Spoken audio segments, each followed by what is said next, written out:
काँग्रेसच्या केंद्रीय निवडणूक समितीच्या बैठकीपूर्वी दिल्लीमध्ये इतर बैठकांचं देखील सत्र सुरू आहे। राज्यातले अनेक नेते दिल्लीमध्ये या बैठकांसाठी गेलेले आहेत। मुंबई, सांगली आणि भिवंडी या जागांवर निवडणूक लढण्यावर काँग्रेस ठाम आहे। या तीनही जागांवर आमचा दावा असल्याचं काँग्रेस प्रदेशाध्यक्ष नाना पटोलेंनी म्हटलंय।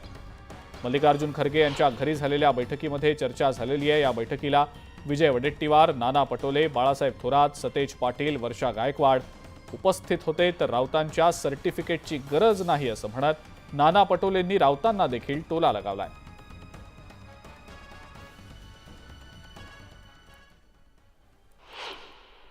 मुंबईतले किती जागा साधारणपणे काँग्रेसला घेत आहेत?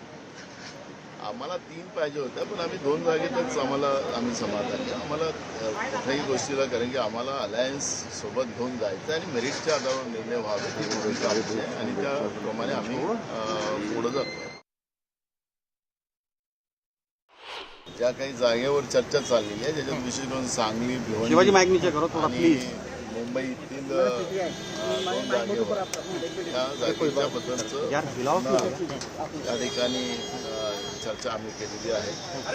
त्याही चर्चा या मुंबईला जी मीटिंग आहे त्या मीटिंगमध्ये सुद्धा त्या पद्धतीची चर्चा येईल। पण सांगली, भिवंडी आणि मुंबई जी आहे आमचा दावा अजूनही आहे। अलायन्सचे उमेदवार तर भेट घेतीलच ना। ऑलरेडी त्या ठिकाणी शाहू महाराजांना सगळ्या पक्षांनी सह्याला दिलं होतं। ज्या पक्षाच्या सिंबलवर ते लढू इच्छुक होते त्या उमेदवाराला त्या पक्षाचं तिकीट घेईल त्याला सगळ्यांनी पाठिंबा द्यावा। शाहू महाराजांनी भूमिका मांडली की मी काँग्रेसच्या पंजावर लढायला तयार आहे आणि त्यामुळे त्या पद्धतीचा निर्णय झाला। स्वाभाविक आहे की कोल्हापूरला उद्धवजी जात असतील तर त्यांना भेटत असेल।